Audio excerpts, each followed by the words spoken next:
Hi everybody, Charis here. I just got back to LA after being in New Orleans for 4 or 5 days, something like that. And first of all, the energy difference in New Orleans and LA is really marked. I mean, New Orleans has this really like magical, ancient, really unique energy. I mean, I have never felt it anywhere else. I haven't traveled outside the country very much, so perhaps there are places like in the islands, because tropical feel has a lot to do with it, and the different types of spirituality that came from the really tropical places in the world. Um, and there are a lot of spiritual people in New Orleans who know what they're doing, good or bad. And so you can kind of feel that there, and it's kind of thick in the air. And I wasn't there during a particularly spiritual time. It was the music festival, so it's not like I was there at like the height of all that stuff, but I was definitely aware of it. We actually ended up being stuck inside a lot because it rained and because plans didn't go as planned. So we ended up not being able to do all the exploring that we wanted to do, and that was kind of weird because I was really looking forward to spending a lot of time in the French Quarter and going and shopping at all these, interesting shops and getting possibly some tools to use and things like that.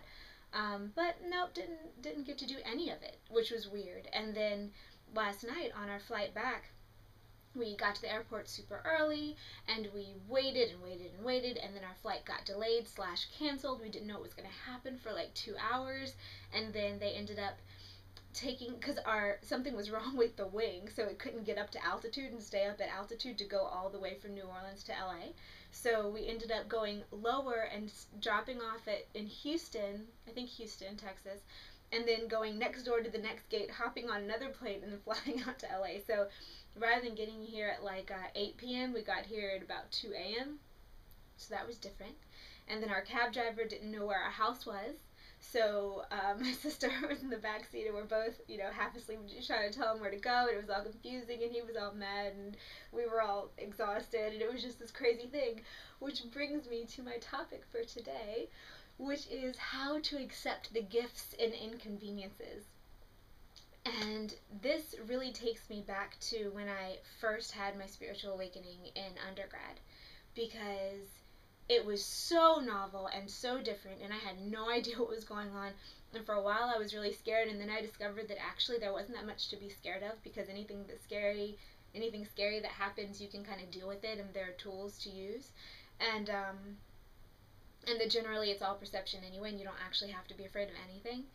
And on the other side of the coin, there's a lot of really cool stuff that can happen once you start activating these extrasensory perceptions and gifts. So what ended up happening was about deep into it, I guess maybe about 6 or 7 months into it, I was spending a lot of time in the water because I was a research assistant for this program that did work in the water.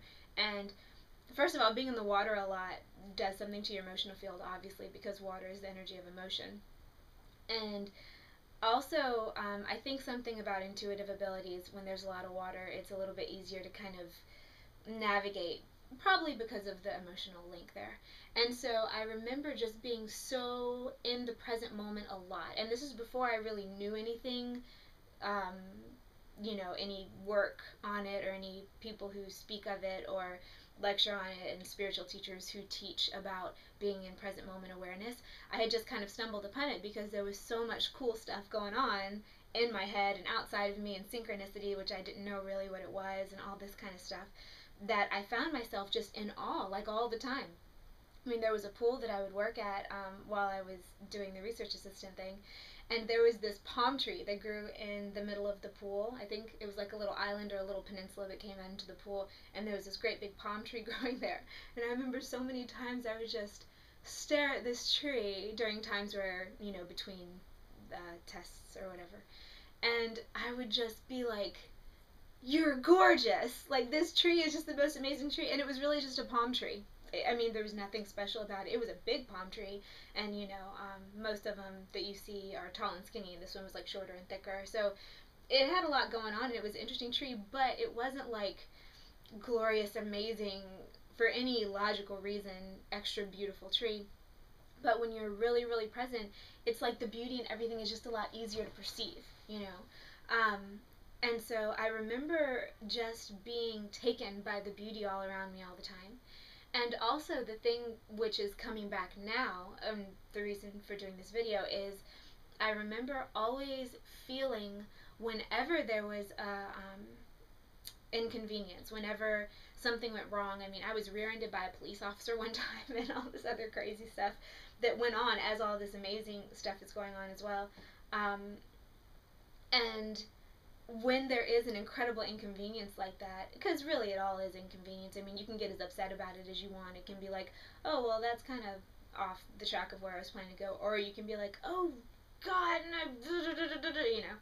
So people kind of go the spectrum depending on where their normal state is and also what else is going on.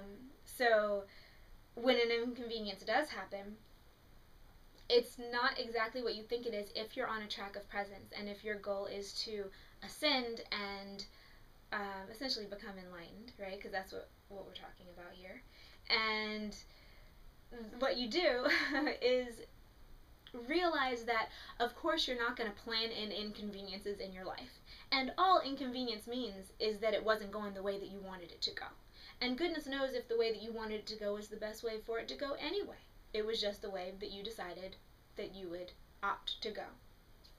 And so, if anything very unexpected is bound to happen, if anything unexpected is trying to come to you, if a blessing is trying to come to you, or a lesson, or a realization, one that's outside of your sphere of thought, then it's very likely that it's going to come on the wings of something unexpected and something that inconveniences you, especially if you're someone who's busy, especially if you're someone who is pretty present and schedules out your day and sets intentions for how your day is going to go.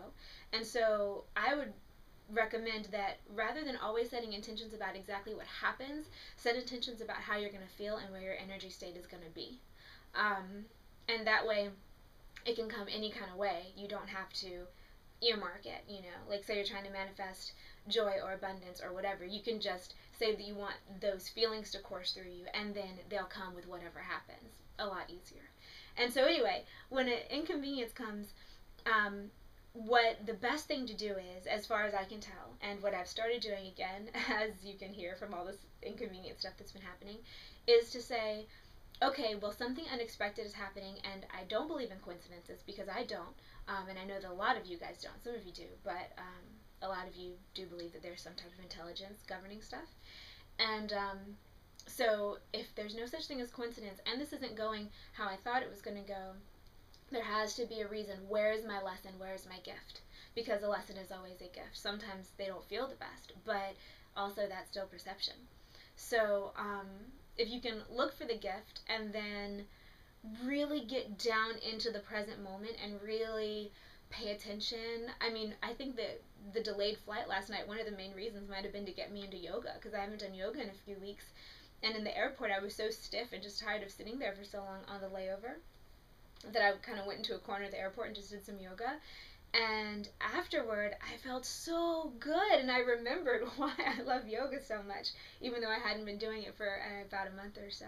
So you never know what the lesson is going to be, but if you can go from, oh gosh, this is so inconvenient, I'm feeling all this resistance for what's going on, to, ooh, new present, new surprise, what's going to happen? Who am I going to meet?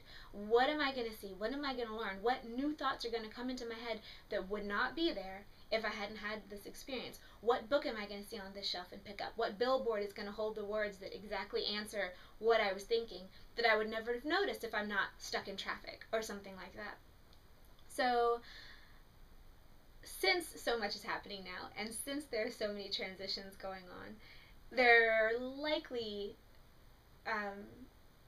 going to be inconveniences and going to be shifts in the way that you expect things to go, because when we're in a place of transition, that's how it works, you know. I mean, if everything always went the way that it always went, then we wouldn't grow.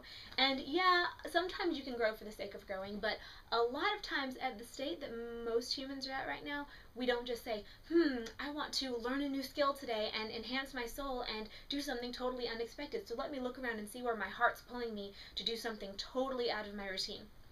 If you were to start doing that, which I would recommend, I mean, if you have a clear day once a week that you don't have anything to do, start to, you know, get on the visitor site for your city and see what there is fun to do that you've never done before and see where your heart pulls you, or just go for a walk and see what you notice, or open like a periodical that has goings on in your town and see what's going on and let your heart pull you. If you do that, then you're a lot less likely to have these inconveniences that kind of knock you off course to have new information come into your field.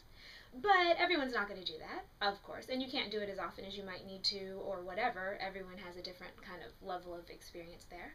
So when an inconvenience does inevitably happen, look at it as a gift, as a new present, as a new skill and lesson, and say, what is it? What am I going to learn? What is going on? And where is my information? And if you can flip yourself from that dread, frustration, resistance to excitement, surprise, anticipation of something lovely, then you'll notice a huge difference in just the course of your emotional day, week, month, year.